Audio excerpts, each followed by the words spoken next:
In the far north of Uganda, where the paved roads thin out and the land feels forgotten by the capital, a boy was born into uncertainty. Even the year of his birth is unclear. Some said the early 1920s. Others said later. What is certain is that this child arrived in a place that history rarely noticed. A region close to the Sudanese border, shaped by hardship, distance, and silence. This part of Uganda did not benefit much from schools or opportunity. It was far from power, far from wealth, and far from the promises spoken by colonial rulers. Families lived close to the land. Faith, tradition, and survival mattered more than books. For many children growing up there, the future did not stretch very far ahead. It stayed close to the body, how strong you were, how long you could endure. The boy's name was Idi Amin. His father disappeared early from his life, leaving his mother to raise him alone. She worked as a healer and herbalist, respected in her way, but survival was never easy. Amin did not grow up surrounded by stories of greatness or leadership. He grew up learning how to stand his ground. He learned early that the world did not bend easily for people like him. There is something important to understand here. This story does not begin with a monster. It begins with a child, shaped by neglect, not just personal neglect, but national neglect. Northern Uganda was treated as a place to draw labor and soldiers from, not a place to invest in. Young boys were not taught how to lead nations. They were taught how to obey, how to fight, how to endure pain without complaint. Amin was tall. He was physically powerful. In a world that offered little else, his body became his identity. Strength brought attention. Strength brought respect. Strength brought a sense of worth that words and education never had. And so, long before power ever found him, Amin learned a dangerous lesson that force could replace belonging, and fear could replace respect. This is where the story must slow down, because it is easy, decades later, to look back and reduce Idi Amin to the horror he became. But history does not work that way. Destruction is rarely born in one moment. It grows quietly, fed by abandonment, rewarded by the wrong systems, and ignored when it first shows its teeth. This story is not told to excuse what came later. Nothing excuses it. The story is told so we remember something deeper. When a society denies dignity, it should not be surprised when someone tries to seize it with their fists. Uganda would one day pay a terrible price for the path this boy would walk. But before the blood, before the uniforms, before the fear, there was simply a child from a forgotten place, growing up without guidance and learning all the wrong lessons about power. And that is where this story truly begins. For a young man growing up poor in northern Uganda, the future did not offer many doors. School was not one of them. Government offices were not one of them. But there was one path that stood open, wide, and waiting the army. Under British colonial rule, the King's African Rifles recruited heavily from the north. The colonial officers believed men from this region were strong, obedient, and suited for hard service. To them, northern Uganda was not a place to be developed. It was a place to be used. Idi Amin stepped into that world as a teenager, and almost immediately, it changed how he saw himself. The uniform did something powerful. It straightened his back. It gave him a name that others had to speak with respect. In the army, Amin did not need books or polished words. His size, his strength, his fearlessness, those were enough. British officers noticed him quickly. They praised his physical abilities. They promoted him faster than many others. For the first time in his life, Amin was not invisible. The army gave him food, structure, and purpose. It gave him a rank, and with that rank came authority. Men stood when he entered a room. Men followed his commands. This feeling of being obeyed settled deep inside him. But the army taught another lesson as well, one far more dangerous. It taught him that violence could be clean, that killing could be official, that when an order was given, conscience no longer mattered. A bullet fired under command was not murder, it was duty. Amin absorbed this lesson fully. He became known as a tough soldier, a man who did not hesitate. British commanders described him as reliable, even impressive. What they did not see, or chose not to see, was how deeply Amin was learning to equate power with fear. Each promotion reinforced the idea that force brought reward. Each salute confirmed that domination worked. The army did not teach him restraint. It did not teach him mercy. It taught him control. There is a quiet tragedy here, because the army could have been a place where discipline met responsibility, where strength was balanced by moral limits. Instead, for Amin, it became a mirror reflecting back only his physical power, never his character. By the time Uganda approached independence, Amin had risen as high as a black African soldier could rise within the colonial system. He wore his status proudly. He believed he had earned it all. What he did not realize, what no one stopped him from realizing, was that the habits formed in uniform would not stay there. When the day came that power no longer wore a British badge, Idi Amin would carry those habits with him into the heart of a new nation, and Uganda would discover, too late, what kind of lessons its future ruler had learned. There were warning signs long before Idi Amin seized power.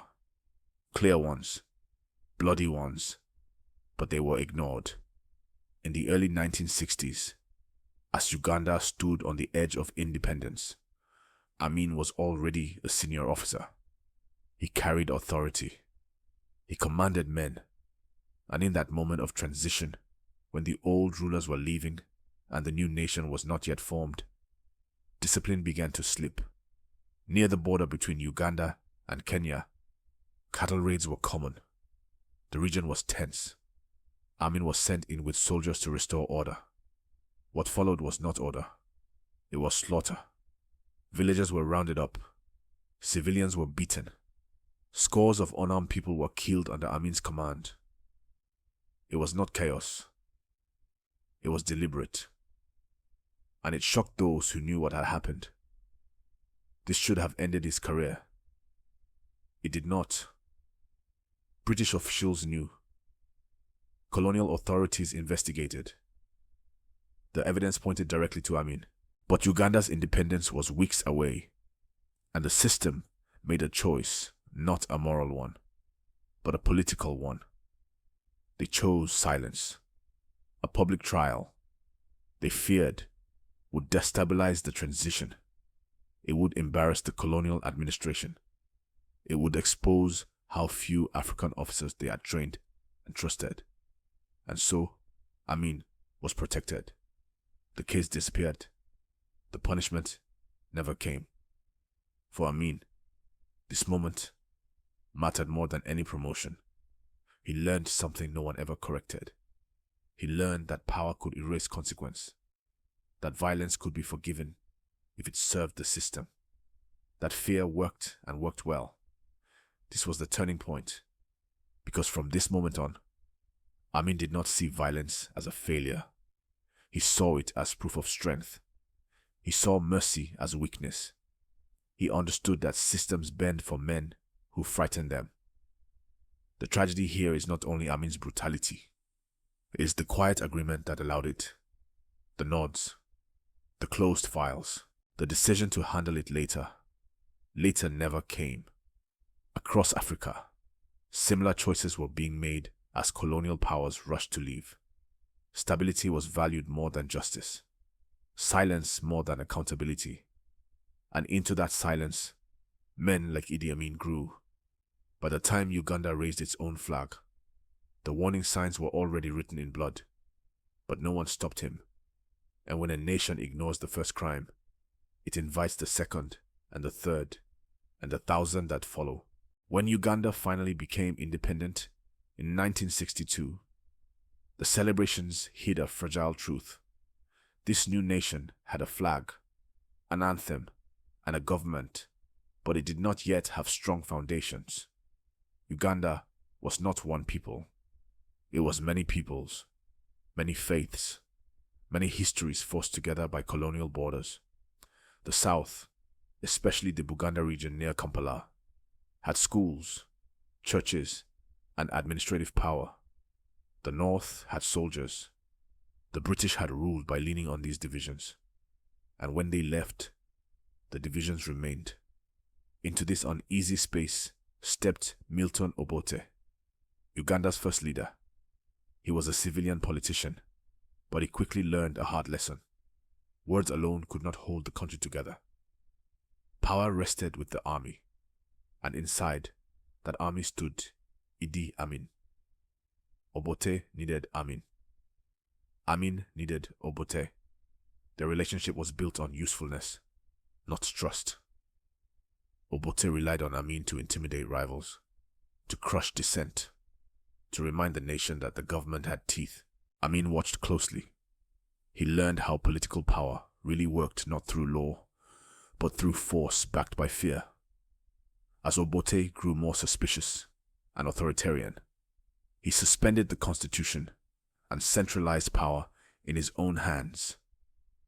Amin was there, enforcing these decisions, benefiting from them, rising through the ranks. Captain, Major, Commander. Uganda was becoming a state where the gun spoke louder than the ballot. For Amin, this period was an education. He saw how easily emergency powers became permanent, how accusations replaced evidence, how loyalty mattered more than truth. And he learned something else as well, that the man who controls the army does not need to wait for permission. Obote eventually realized the danger. He began to fear Amin's growing influence within the military. Rumors spread of corruption, smuggling, and secret deals. Trust collapsed. The alliance cracked. But by then, it was already too late. Uganda was a young nation sitting on an unguarded throne. The rules were unclear. The institutions were weak. And the man who had learned his lessons in uniform was watching, waiting. History often asks how dictators rise so quickly. The answer here is simple. They rise when power has no rails, and when a country hands its future to men who have learned only how to command, never how to serve. On a January morning in 1971, Uganda woke to the sound of uncertainty. While President Milton Obote was thousands of miles away, attending a meeting abroad, soldiers loyal to Idi Amin moved quickly through Kampala. Radio stations were seized, roads were secured, government buildings were surrounded. By the time the nation understood what was happening, it was already over. Idi Amin appeared on the radio, not as a conqueror, but as a savior. His voice was calm, assuring. He told the people that he had acted to protect the country from corruption and chaos. He promised this was temporary. He promised elections. He promised a return to civilian rule. Many Ugandans wanted to believe him. After years of tension under Obote, the streets filled with cautious relief. There were no tanks firing into crowds, no mass arrests on the first day. Amin smiled. He visited neighborhoods. He spoke the language of unity.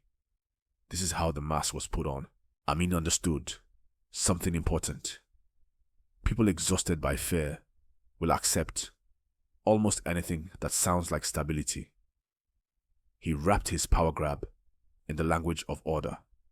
He called himself a caretaker, not a ruler, a soldier stepping in only until the nation could heal. But power changes the meaning of words. Within weeks, the promises faded. Courts were replaced by military tribunals. Civil servants were dismissed and replaced with officers. The The constitution became a memory. Decrees replaced debate. Amin no longer spoke as a temporary guardian. He spoke as command itself. He declared himself president, commander-in-chief, judge, final authority. The man who once waited for orders now gave them and expected absolute obedience. Loyalty was rewarded. Doubt was punished. Silence became safety. This was not chaos. It was design. Amin had watched Obote long enough to know what worked. He learned that fear moves faster than law, that once institutions are broken, rebuilding them is nearly impossible. And so, Uganda crossed a line. What had begun as a quiet coup hardened into a military state. The mask slipped, not all at once, but enough for those paying attention to understand this was not a pause in history. This was a new chapter, and it would be written in blood. Once Idi Amin secured his grip on power, Uganda changed its rhythm. The nation did not collapse all at once. It tightened, slowly, relentlessly, like a fist closing. Amin ruled by decree.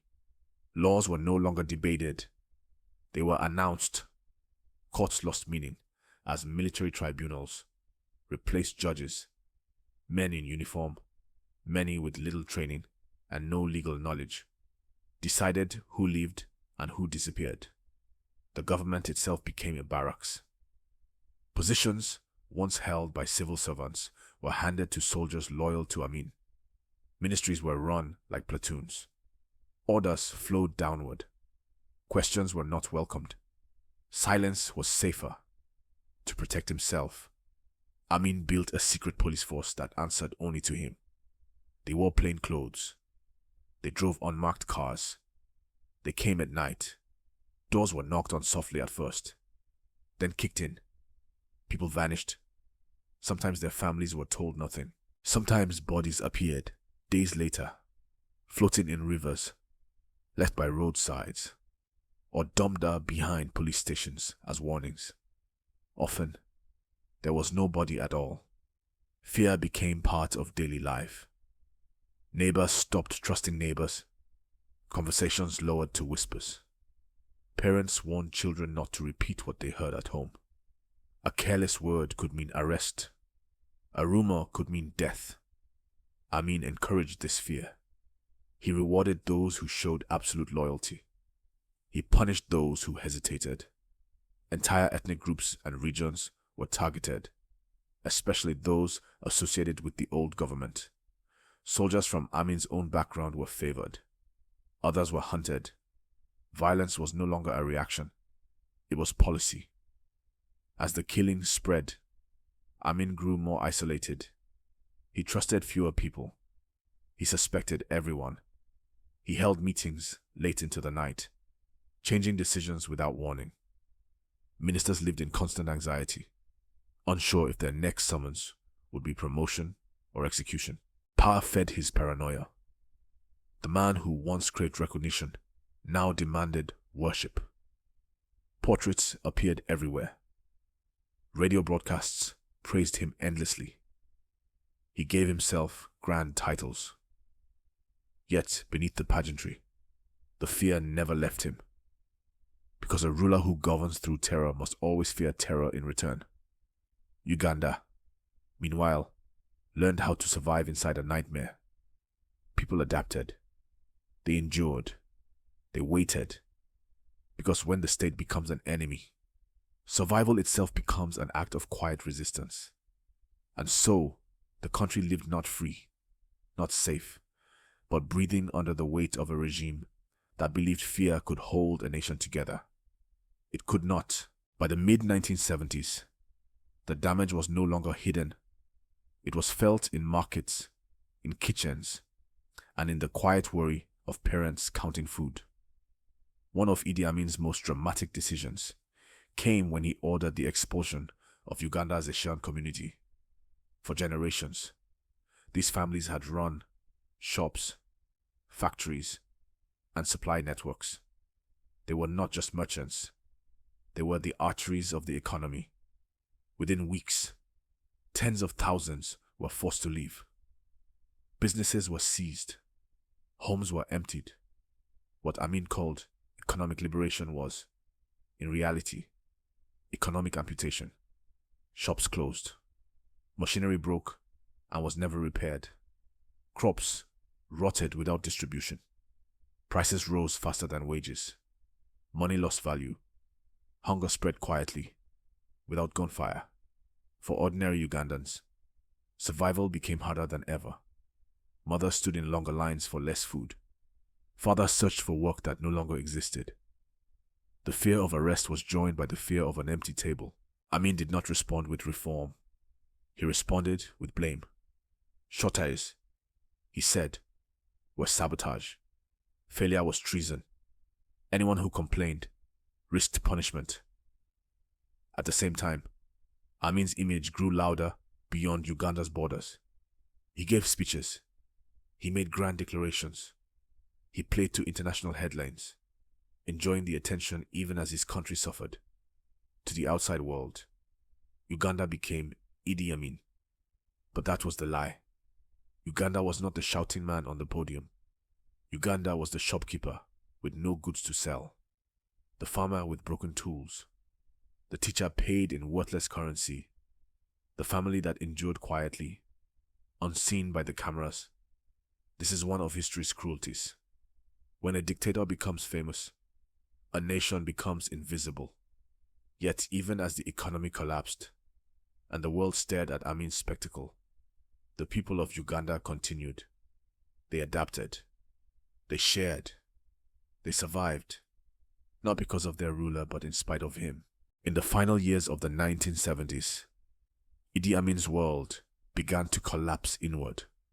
The fear he had built his power on no longer protected him. It turned against him. The army was divided. The economy was broken. Former allies had become enemies. And to the south, Tanzania waited. Amin chose war believing conflict would restore his authority. Instead, it exposed his weakness. Ugandan soldiers deserted. Units fell apart.